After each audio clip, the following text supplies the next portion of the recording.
이반 일리치의 죽음, 톨스토이, 문예 출판사.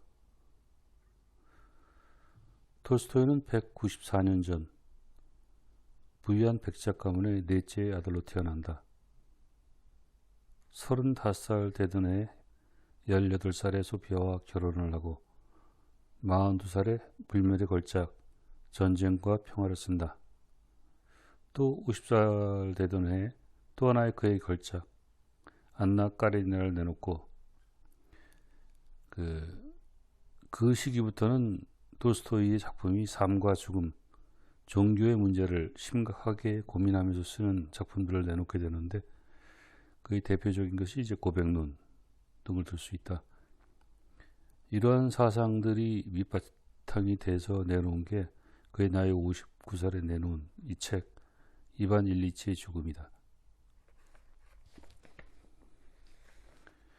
이 책의 내용을 개략적으로 소개를 한다면, 주인공 이반 일리치는 공무원인 아버지의 둘째 아들로 태어나 모범적인 학창 시절을 거쳐 법조인, 즉 판사로 출세의 가도를 내딛다가 어느 날 갑자기 알 수 없는 병에 걸려 죽어가는 과정을 그리면서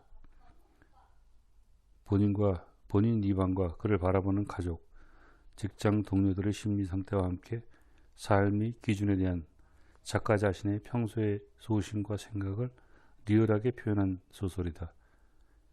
대부분의 톨스토이 작품들이 삶과 죽음, 사랑과 영혼, 선과 악이라는 대칭적 주제를 다루듯이 이 소설도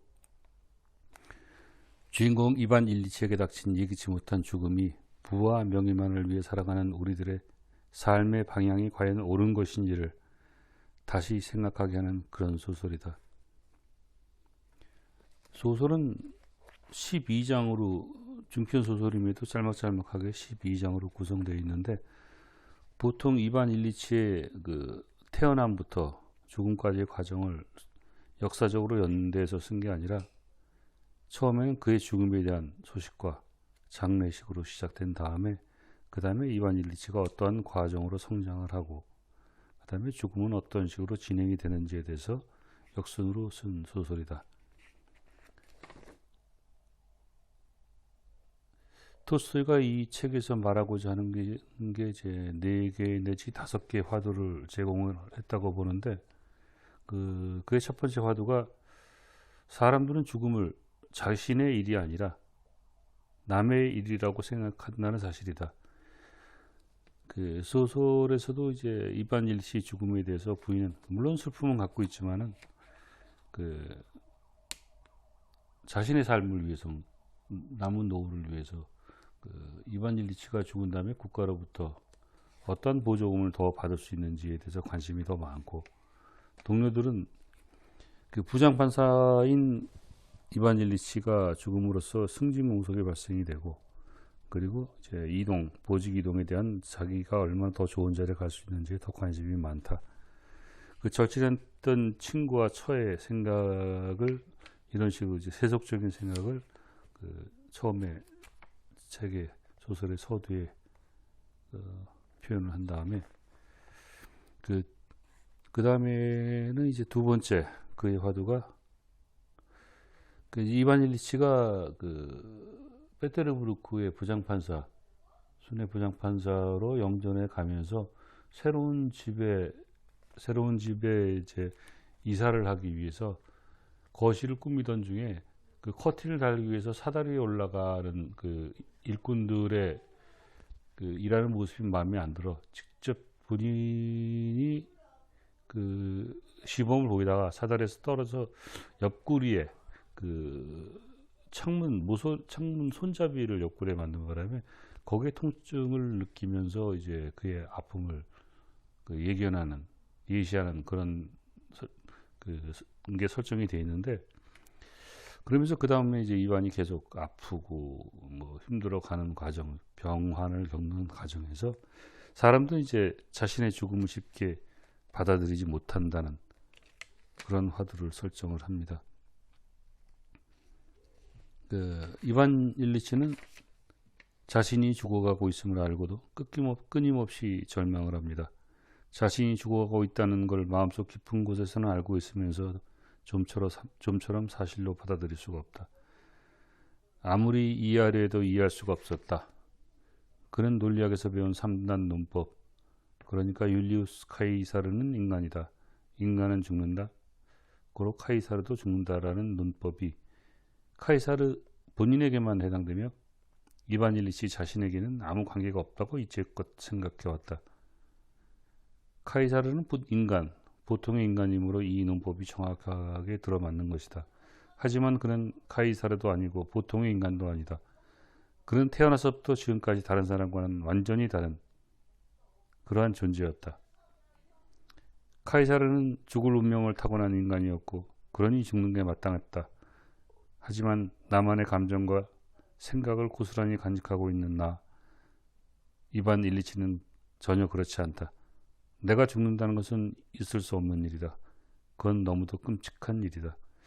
이렇듯 사람들은 자기가 죽는다는 것을 내일 뭐 어떻게 될지 아니면 뭐 10분 후에 1시간 후에 어떻게 될지 모르면서 자기는 특별한 존재다라는 그런 생각을 많이 갖고 있는데 그러한 인간의 모습을 톨스토이가 이제 그 부각을 시키는 것, 부각을 시키죠. 그 세 번째는 이제 더 이반 일리치가 아파가면서 죽음이 장난이 아니구나. 나도 죽을 수 있겠구나라는 생각을 받아들일 때쯤 되면 그 삶의 자신이 살아온 삶을 이제 되돌아보기 시작을 하죠. 그 철저하게 왕자병에 걸려 있는 이반 일리치가 나도 죽는다는 생각이 드니까 혼자 이렇게 생각을 해요. 내가 무슨 잘못을 한 걸까? 그러면서 그 나로서는 이 소설에서 그 톨스토이가 얘기하고자 하는 표현하고자 하는 거의 한 80% 정도가 이 대사, 이 장절에 있는 이 대목에 있다고 생각하는데 그 잘못된 삶, 그러니까 영적인 삶과 세속적인 삶의 차이에 대해서 이 사람이 이제 얘기를 한 것 같은데 이반 일치가 이제 생각을 해보는 거. 내가 왜 죽지? 난 살고 싶은데. 그러니까 내 겉으로의 이제 육체의 톨스토이는 그렇게 말을 하고 가만히 자기 자신을 내면을 영적인 면, 그 심리적인 그런 면을 또 한번 그 끄집어내서 생각을 해서 둘이 대화하는 방식으로 이제 소설을 풀어나가는데 그 영적인 이반 일리치가 이렇게 얘기를 해. 너에게 필요한 것이 무엇이냐? 너에게 필요한 것이 무엇이냐? 그러니까 이제 육체적인, 세속적인 이반 일리치가 이렇게 얘기를 합니다. 무엇이 필요하냐고? 고통받지 않는 것, 그리고 사는 것, 죽지 않고 사는 것. 그때 영혼의 영적인 이반 일리치가 이렇게 답변을 하지. 사는 거라고? 어떻게 말이야? 그러니까 육체적인 세속된 이반 일리치는 그래요. 사는 것. 예전처럼 사는 것. 건강하고 즐겁게 사는 것. 영적인 이반 일리치가 이렇게 답변을 합니다. 예전엔 내가 어떻게 살았지? 건강하고 즐겁게 살았던가? 그러면서 이 내용을 풀어가. 그 삶에 즐거웠던 기억들을 떠올리려고 해봤지만 자기가 과연 행복한 뭔가가 있었나 그런 생각이 자꾸 들어. 그 어린 시절에서 멀어질수록 성장해 갈수록 세속에 물들어서 자기의 영혼은 점점 찌들어가고 세속에 물든 이반 일리치는 돈과 명예만을 찾고 정작 사랑해야 할 가족과 부인에 대해서는 점점 그 거리를 두고 그러니까 이제 그 대목에서 마지막 표현을 이렇게 얘기를 하는데 나는 산을 오르고 있다고 생각하며 걸었지만 그러니까 법률학교를 졸업하고 손해판사가 된 다음에 결혼을 하고 승진을 이제 계속 해 나가면서 그게 더 잘 된 거라고 산을 오르고 있다고 생각하면서 걸었지만 사실은 산을 내려가고 있었던 거다. 정말 그랬다. 영혼이 있는 삶으로부터 점점 멀어져 가는 거지. 다들 내가 산을 오르고 있다고 생각했지만 꼭 그만큼 내 발밑에서는 삶이 멀어져 갔던 거야. 이제 다 끝나버렸어. 죽음만 남아있어. 라면서 죽음을 받아들이기 시작을 합니다.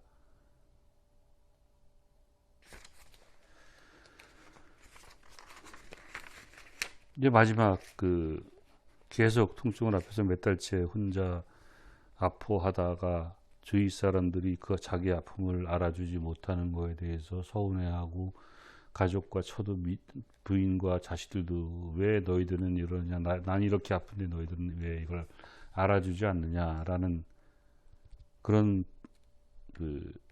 증오심에 있다가 죽기 1시간 전에 이제 이런 말로서 소설의 끝을 맺는데, 이반 일리치 그가 눈을 감기 1시간 전에 일어났다. 바로 그때 김나지움에 다니는 아들이 아버지 방에 가만히 들어와 침대에 다가갔다. 죽어가는 이는 그때까지도 남은 힘을 다해 비명을 지르며 두 손을 휘 저었다. 그러다가 그의 손이 아들의 머리에 부딪혔다. 아들이 그 손을 잡아 자기 입술에 대고는 울음을 터뜨렸다. 그 순간 이반 일리치는 구멍 속으로 떨어지면서 한 줄기 빛을 보았다. 그리고 비록 자신의 삶이 완전하지 못했다 해도 아직은 바로잡을 수 있다는 걸 알았다. 이 대목이 참 회개할 시간을 준다는 뜻인 것 같은데,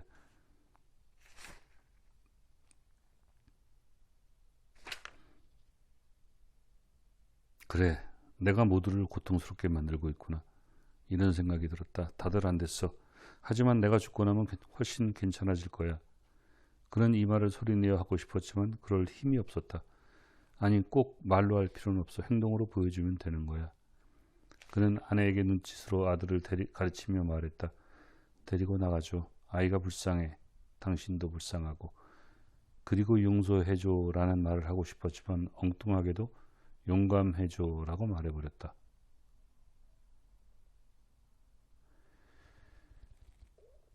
죽음이 있던 그 자리에 빛이 있었다. 그래, 바로 그거야. 갑자기 그가 큰 소리로 외쳤다. 이렇게 기쁠 수가. 이상하지 않아요? 조금 전까지 아파서 내가 왜 죽어야 되느냐, 난 죽지 못하겠다. 그러다가 자기 가족과 처와 아들한테 미안하다라는 표현을 한 다음부터는 편해지는 거지. 이렇게 기쁠 수가. 이 모든 일은 한순간에 일어났으며 한순간의 의미는 이제 변하지 않았다. 곁에서 지켜보는 사람들이 보기에는 이반 일리치의 고통이 그러고도 2시간이나 더 계속되었다. 그의 가슴에서 뭔가를 끌어올랐다. 쇠약해진 그의 몸이 경련을 일으키며 부르르 떨었다. 그러더니 가슴에 끓어오르는 소리와 숨을 쌕쌕 몰아쉬는 소리가 차츰 잦아들었다. 다 끝났습니다. 누군가 그를 내려다보며 말했다. 이반 일리치는 이 말을 듣고 마음속으로 되뇌었다. 그리고 중얼거렸다. 끝난 건 죽음이야. 이제 죽음은 존재하지 않아. 이반 일리치는 숨을 훅 들이마시다가 그대로 멈추더니 몸을 축 늘어뜨리며 숨을 거두었다. 이렇게 이제 소설은 끝나는데,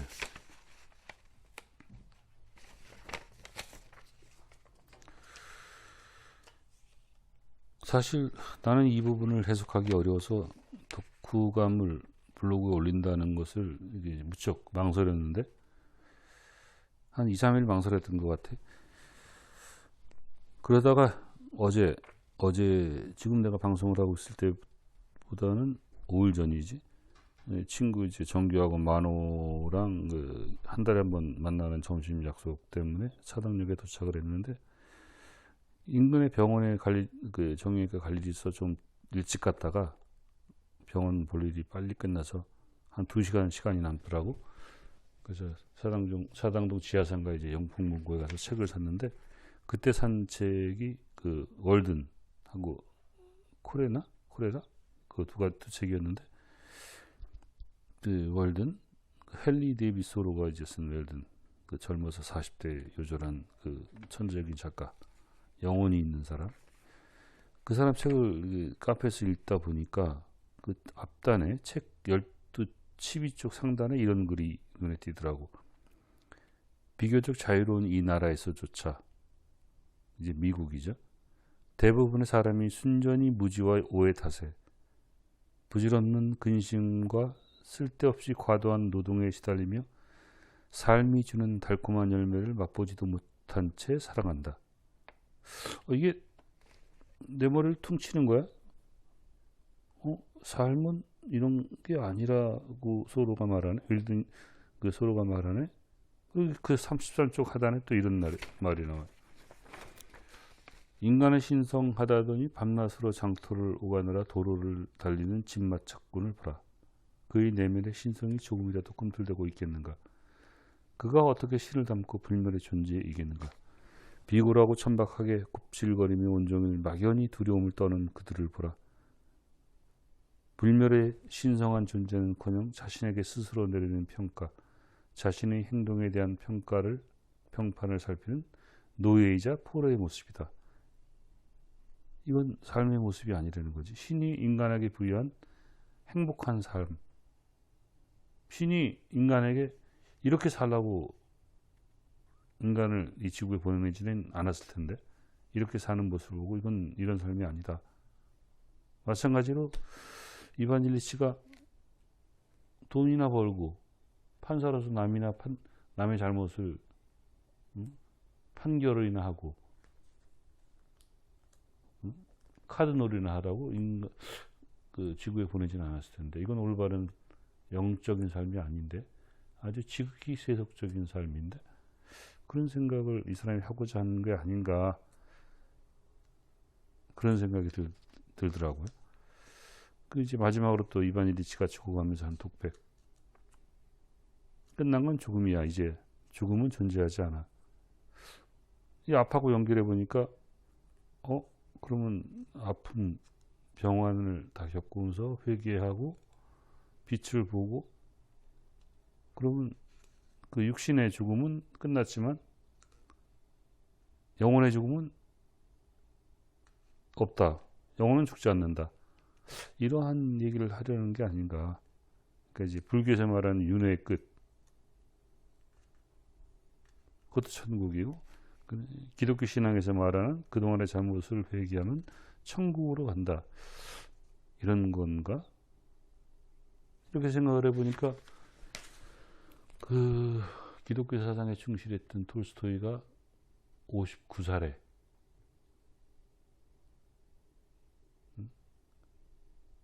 쓴 그만의 지성을 갖고 그만의 종교를 갖고 있는 사람이 딱 표현하기 좋은 글이다 라는 생각이 들더라고.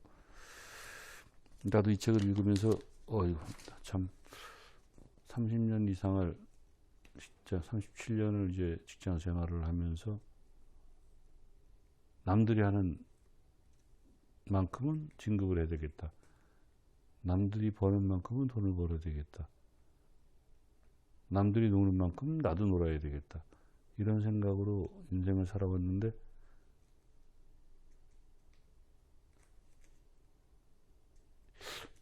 이거 전부 세속적인 삶 아닌가? 톨스토이가 말하는 영적인 삶, 공동체적인 삶, 불교나 기독교에서 말하는 더불어 사는 삶은 아니다. 나에게 많은 가르침을 준 그러한 책인 것 같아. 책이야. 참 나한테 많은 반성을 하게 하는 그런 좋은 책을 이번에 읽었습니다.